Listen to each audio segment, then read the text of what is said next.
कुठल्याही व्यक्तीच्या पर्सनॅलिटीला फक्त दोनच बाजू असतात. पहिली म्हणजे रिअलाइज्ड आयडेंटिटी आणि दुसरी म्हणजे अनरिअलाइज्ड आयडेंटिटी. आता सगळ्यात पहिल्यांदा समजून घेऊया आयडेंटिटी म्हणजे काय.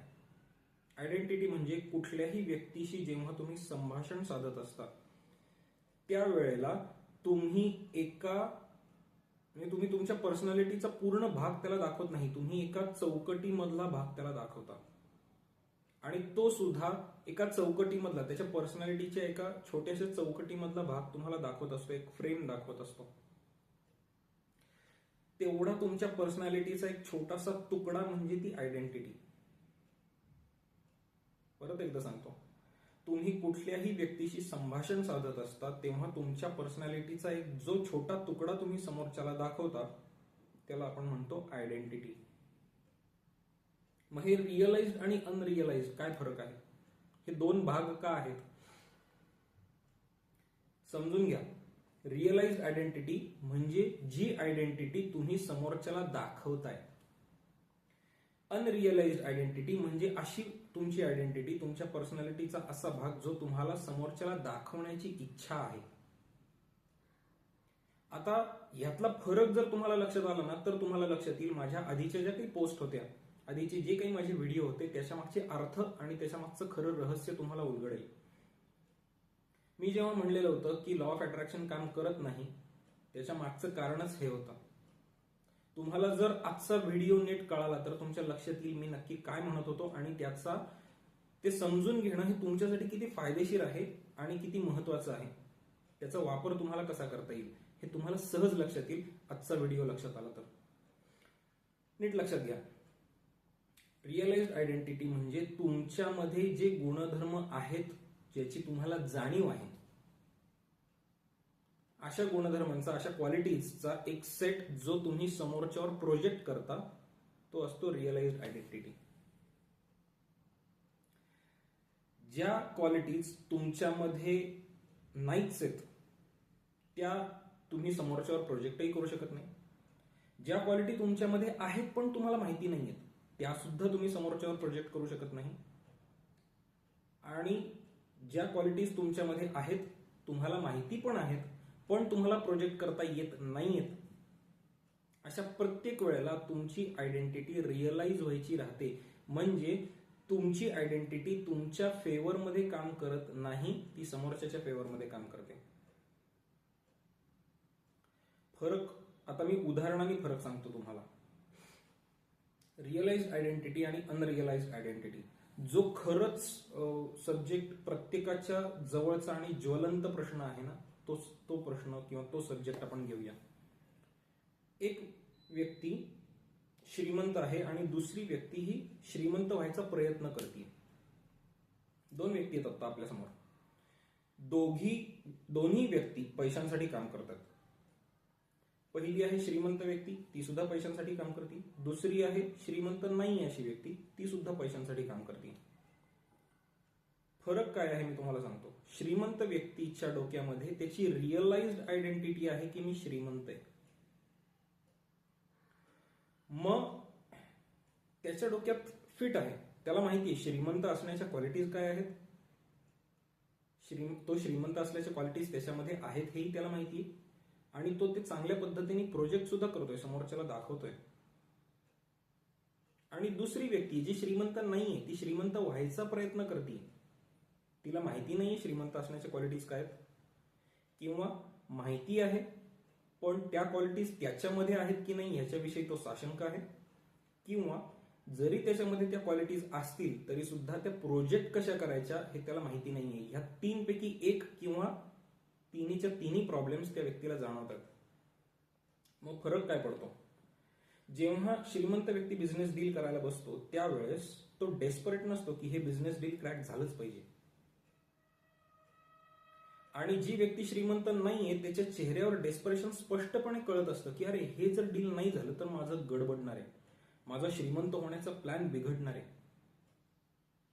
आणि ह्या सिच्युएशनमध्ये समोरचा क्लायंट म्हणा, इंटरव्ह्युअर म्हणा किंवा जी कुठली समोरची व्यक्ती निगोसिएशनला बसलेली आहे ऑपोजिट पार्टी, ही त्या डेस्परेट व्यक्तीचं मेजॉरिटी प्रॉफिट खाऊन टाकते. म्हणजे त्याला जे अपेक्षित रिटर्न्स आहेत ते मिळू देत नाही. आणि ह्याच वेळेला श्रीमंत व्यक्ती ज्याला रिअलाइज झालेलं आहे, ज्याची रिअलाइज्ड आयडेंटिटी आहे श्रीमंत असणं, त्या व्यक्तीला माहिती पण आहे श्रीमंतीच्या क्वालिटीज काय आहेत, त्या व्यक्तीला माहिती पण आहे श्रीमंत असण्याच्या क्वालिटीज त्याच्यामध्ये आहेत, आणि त्या व्यक्तीला हेही माहिती आहे की ते श्रीमंत असण्याच्या क्वालिटीज तो चांगल्या पद्धतीने प्रोजेक्ट करतोय. आणि हे आयडेंटिटी मधले फरक तुम्हाला जगभरात सगळीकडे हिंडताना दिसतील. श्रीमंत व्यक्ती त्याच्या श्रीमंतीचा बडेजाव करताना तुम्हाला फारशी दिसणार नाही, पण आपण श्रीमंत असल्याचा आव आणणारे बरेच जण सोशल मीडियावर तुम्हाला असेच फिरताना दिसतील. बऱ्याच लोकांना वाटतं की श्रीमंतीच्या क्वालिटीज प्रोजेक्ट करायच्या म्हणजे खूप महागातल्या गोष्टी अंगावर वागवायच्या, खूप महागातल्या ऍक्सेसरीज वापरायच्या, आणि हे लोक तुम्हाला तात्पुरतं तर दिसतं की अरे काय आयुष्य जगतोय, पण एका लिमिट नंतर असं होतं की त्यांचं आयुष्य कोलॅप्स होतं. आणि मग तुमच्या समोर असतं की अरे पैसा मिळवून कोणी सुखी राहत नाही का वगैरे, अशा काहीतरी खुळचट संकल्पनांकडे तुमचं मन भरकटायला लागतं. मग विचार करा की तुम्हाला रिअलाइज आणि अनरिअलाइज आयडेंटिटी मधला हा फरक कळला नाही म्हणून चुकीच्या व्यक्तीला तुम्ही आयडॉल म्हणून समोर ठेवलं आणि तुम्ही सुद्धा त्याच चुकीच्या दुष्टचक्रात अडकलात. मग आता सगळ्यात महत्वाची गोष्ट समजून घ्यायची आहे की रिअलाइज्ड आयडेंटिटी आणि अनरिअलाइज्ड आयडेंटिटी मधला हा फरक. आणि आता परत एकदा सांगतो, रिअलाइज्ड आयडेंटिटी म्हणजे ज्या क्वालिटीज आपल्यामध्ये आहेत असं आपल्याला वाटतंय त्या क्वालिटीज चांगल्या पद्धतीने प्रोजेक्ट करता येणार. अनरिअलाइज्ड आयडेंटिटीज म्हणजे काय, एकतर आपल्यामध्ये काही ठराविक क्वालिटीज नाहीयेत,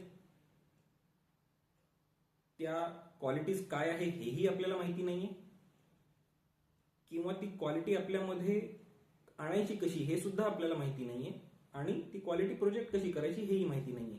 असे 4 ते 5 महत्वाचे प्रॉब्लेम्स तुम्हाला अनरिअलाइज्ड आयडेंटिटी असलेल्या व्यक्तीमध्ये सापडतील. मग आता महत्वाची गोष्ट लक्षात घ्यायची ही आहे की तुम्हाला जर हा बदल तुमच्यामध्ये आणायचा असेल रिअलाइज्ड आणि अनरिअलाइज्ड आयडेंटिटीचा, तर तुम्हाला योग्य त्या पद्धतीने स्वतःला ट्रेनिंग द्यावं लागणार आहे, आणि हे तुम्हाला बाहेर कुठेही सापडणार नाहीये. मग आता समजून घेण्यासारखी गोष्ट आहे की ह्या आयडेंटिटीचा प्रभाव तुमच्या आयुष्यावर कुठं पडतो. तुम्ही कुठल्याही व्यक्तीशी जेव्हा डील करत असता तेव्हा ती आयडेंटिटी तुमच्याकडे जर असेल, ती तुम्ही रिअलाइज केलेली असेल, तर तुम्ही खूप कम्फर्टेबली त्या रोलमध्ये जाऊ शकता आणि त्याचे सगळे परक्विजिट मिळवू शकता. म्हणजे तुम्हाला ज्या गोष्टी मिळवायच्या त्या तुम्ही मिळवू शकता जर ती आयडेंटिटी तुम्ही रिअलाइज केलेली असेल तर. आणि जर ती आयडेंटिटी तुम्ही रिअलाइज केलेली नसेल आणि त्या गोष्टी मिळवण्याचा तुम्ही प्रयत्न केलात, जसं आपण श्रीमंत माणूस आणि श्रीमंत नसलेला माणूस यांच्या उदाहरणात बघितलं, ज्याची आयडेंटिटी अनरिअलाइज्ड आहे त्याला जास्ती किंमत चुकवावी लागती हवी ती गोष्ट मिळवण्यासाठी. कित्येक वेळेला ती गोष्ट त्याला मिळत सुद्धा नाही. हवा तो जॉब बघा, त्या जॉबसाठीच्या सगळ्यात चांगल्या आयडेंटिटीज जर तुमच्याकडे असतील, त्या तुम्ही रिअलाइज केलेल्या असतील, तर जॉब तुम्हाला सहज मिळतो. त्या आयडेंटिटी जर तुमच्याकडे नसतील, त्याच्या क्वालिटीज तुम्ही नसतील, त्यात जर तुम्ही चांगल्या पद्धतीने प्रोजेक्ट करू शकत नसाल, तर तो जॉब मिळवण्यासाठी तुम्हाला खूप प्रयत्न करावे लागतात. अप्रेझलच्या बाबतीत हेच, जेव्हा तुम्हाला एका लेवलला म्हणजे स्वतःला लेवलअप करायचं असतं, ती आयडेंटिटी जर तुम्ही रिअलाइज केलेली नसेल तर त्याच्यासाठी तुम्ही कित्येक पटीने जास्ती काम करता, आणि मग तुम्हाला प्रश्न पडतो की अरे माझ्या ऑफिसमधला हा कलिग आहे, हा माझ्यापेक्षा कमी कष्ट करतो, पण तरी सुद्धा ही गोष्ट, जे अप्रेझल, जे प्रमोशन मला पाहिजे होतं ते तो सहज मिळवून घेऊन गेला. त्यांनी काम जास्ती चांगलं केलं म्हणून नाही, तर त्यांनी सहज आयडेंटिटी रिअलाइज केली म्हणून. तुम्ही ती आयडेंटिटी रिअलाइज नाही करू शकलात, तुम्ही अनरिअलाइज्ड आयडेंटिटी मध्ये अडखळलात, म्हणून तुमच्या बाबतीत प्रॉब्लेम झाला, जे तुम्हाला तुमच्या प्रमोशन पासून, अप्रेझल पासून, सक्सेस पासून अडवत गेलं. त्यामुळं तुम्हाला ती आयडेंटिटी रिअलाइज करता येणं खूप महत्वाचं आहे. मग हेच तुम्हाला एखाद्या व्यक्तीबरोबर जर राहायचं असेल, तुमचे पर्सनल लाईफ विषयी मी बोलतोय, एखाद्या व्यक्तीबरोबर जर तुम्हाला राहायचं असेल, एखादी व्यक्ती तुम्हाला तुमच्या बरोबर असाविषयी असं वाटत असेल, तर तुम्हाला त्या व्यक्तीशी कंपॅटिबल आयडेंटिटी रिअलाइज करणं आवश्यक असतं. ती जर आयडेंटिटी तुम्ही रिअलाइज नाही करू शकलात तर तुम्हाला असं होतं की अरे ही व्यक्ती माझ्या आयुष्यातनं निघून गेली, आणि मग तुम्हाला एकतर अपयशी फील होतं, किंवा कदाचित बिट्रेड फील होतं, किंवा कदाचित स्वतःविषयी एक न्यूनगंड, एक इन्फिरियरिटी कॉम्प्लेक्स तुमच्या मनामध्ये येतो. मग ह्या 3 ते 4 लेवल तुम्हाला पार कराव्या लागतात जर तुमची अनरिअलाइज्ड आयडेंटिटी तुम्हाला रिअलाइज करायची असेल तर. पहिली गोष्ट, तुम्हाला क्वालिटीज शोधून काढाव्या लागतात की ज्या तुमच्यामध्ये नाही आहेत. की अमुक एक आयडेंटिटी रिअलाइज जर मला करायची असेल, मी आता उदाहरणच घेतो श्रीमंत माणसाचं. श्रीमंत माणूस म्हणून आयडेंटिटी जर मला रिअलाइज करायची असेल तर माझ्यामध्ये काय क्वालिटीज असणं अपेक्षित आहे, किंवा अमुक एक लेवलचा कोणतरी बॉस किंवा टीम लीडर म्हणा किंवा मॅनेजर म्हणा, किंवा ज्या कुठल्या पदासाठी तुम्ही प्रयत्न करताय, जी कुठली पोझिशन मिळणं तुम्हाला आवश्यक आहे असं तुम्हाला वाटतं, त्याच्या क्वालिटीज काय आहेत हे पहिल्यांदा तुम्हाला शोधून काढणं आवश्यक असतं. त्या शोधून काढल्यानंतर तुम्हाला त्या स्वतःमध्ये अडॉप्ट करणं आवश्यक असतं. इथपर्यंतच त्या गोष्टी तुम्हाला सहज कळतात की हा, ह्या पद्धतीने आतापर्यंतच माझं पूर्ण आयुष्य गेलेलं आहे, ज्या क्वालिटीज माझ्यामध्ये नाही आहेत त्या मी अडॉप्ट केलेल्या आहेत, शिकलेलो आहे. ओके, पुढची गोष्ट,